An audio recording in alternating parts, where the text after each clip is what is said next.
TDP Janasena సభకు buildup ఎక్కువ, business తక్కువగా ఉంది. 6 లక్షల మందితో సభ అంటూ ప్రచారం చేస్తున్నారు. 60,000కు కూడా సరిపోని సభ ప్రాంగణంతో నేడు తాడేపల్లిగూడెంలో టీడీపీ జనసేన సభను నిర్వహిస్తున్నారు. సిద్ధం సభల పార్కింగ్ స్థలమంతా కూడా తాడేపల్లిగూడెం సభ ప్రాంగణం లేదు. 21 ఎకరాల్లో టీడీపీ జనసేన సభను నిర్వహిస్తున్నారు.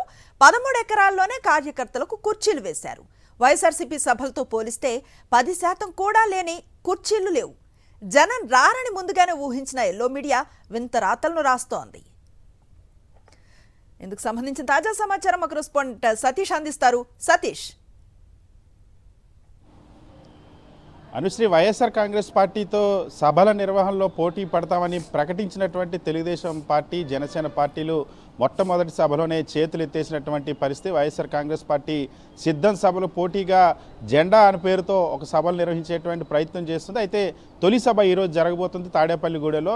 ఈ సభ నిర్వహణలో సభ జరగడానికి ముందే చేతులు ఎత్తేసింది, పలాయనం చిత్తగించినటువంటి పరిస్థితి కనిపిస్తుంది. ఎందుకంటే వైఎస్ఆర్ కాంగ్రెస్ పార్టీ వరుసగా 3 సిద్ధం సభలు నిర్వహించింది. భీమిలి, ఏలూరు, అనంతపురం సిద్ధం సభలు నిర్వహించింది. అనంతపురం ఆ సిద్ధం సభతో ఇప్పటివరకు ఆంధ్రప్రదేశ్ రాష్ట్ర చరిత్రలో ఎప్పుడూ రానటువంటి జనసందోహాన్ని చూసినటువంటి నేపథ్యంలో దానికి పోటీగా కొద్ది రోజుల కిందట సీట్లు ప్రకటించిన తర్వాత మేము కూడా టీడీపీ జనసేన ఉమ్మడి సభ నిర్వహిస్తామంటూ ప్రకటించారు. అయితే ఈరోజు తాడేపల్లిగూడెంలో జరిగేటువంటి ఆ సభకు సంబంధించి మొదటి నుండి కూడా 6 లక్షల మందిని తీసుకొస్తాం అంటూ ప్రచారం చేసినటువంటి తెలుగుదేశం పార్టీ, జనసేన పార్టీ తీరా చూస్తే అక్కడ ఆ సభ నిర్వహణ ఏర్పాట్ల విషయంలోనే చేతులు ఎత్తేసింది. ఎందుకంటే 6 లక్షల మంది కాదు కదా, కనీసం 60,000 మందికి కూడా సరిపడినటువంటి సభా ప్రాంగణాన్ని ఎంపిక చేసుకొని ఆ సభ జరగడానికి ముందే పలాయనం చిత్తగించినటువంటి పరిస్థితి. ఎందుకంటే ఈరోజు జరుగుతున్నటువంటి సభ జరుగుతున్నటువంటి ప్రాంగణంలో దాదాపుగా 21 ఎకరాల్లో తెలుగుదేశం పార్టీ, జనసేన సభ జరుగుతుంది.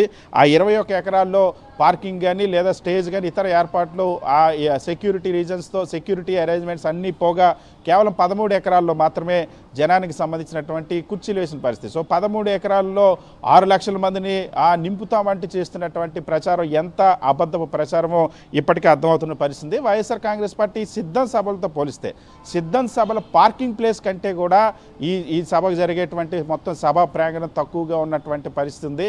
సో పూర్తి స్థాయిలో జనాన్ని తీసుకురావాలేమని ముందే తెలిసింది. ఇప్పటికే ఆ 2 పార్టీలకు సంబంధించి టీడీపీ, జనసేన సీట్ల ఎంపిక తర్వాత మరింత దిగజారినటువంటి పరిస్థితి, పార్టీల పరిస్థితి.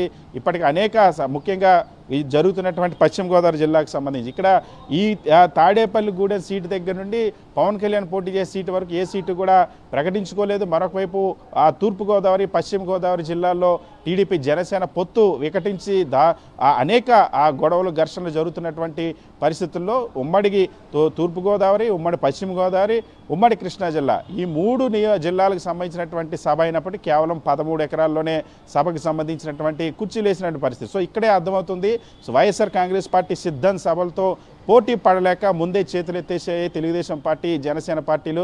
ఎల్లో మీడియా ఈ సభను ఎంత బూస్టప్ చేయాలని ప్రయత్నించినప్పుడు కూడా అసలు వాస్తవాలన్నీ కూడా బయటపడి ముందుగానే, అందుకే వింత రాతలు రాస్తూ ఉన్నారు. బస్సులు అడిగితే బస్సులు ఇవ్వడం లేదంటూ, ట్రాన్స్పోర్టేషన్ ఇవ్వడం లేదంటే ఇబ్బందులు పెడుతున్నారంటే అప్పుడే ప్రచారం కూడా మొదలుపెట్టారు. సో ఎప్పుడు ఏ సభ విఫలమవుతుంది అనుకున్నా సరే ముందస్తుగానే ఎల్లో మీడియా ద్వారా ఇటువంటి ప్రచారం చేయడం అనేది తెలుగుదేశం పార్టీకి ఆనవాయితీగా వస్తున్నటువంటి పరిస్థితి. ఇప్పుడు కూడా అదే చేస్తుంది. సో వైఎస్ఆర్ కాంగ్రెస్ పార్టీ నిర్వహించిన సిద్ధం సభలకు టీడీపీ, జనసేన ఇవాళ నిర్వహించే జెండా సభలకు అసలు పొంతలే లేనటువంటి పరిస్థితి. వైఎస్ఆర్ కాంగ్రెస్ పార్టీ సభల్లో పార్కింగ్ ప్లేస్ అంతా కూడా మొత్తం తెలుగుదేశం పార్టీ, జనసేన పార్టీ నిర్వహించేటువంటి సభా ప్రాంగణం లేకపోవడం అనేది ఇప్పుడు చర్చనీయాంశం అయింది.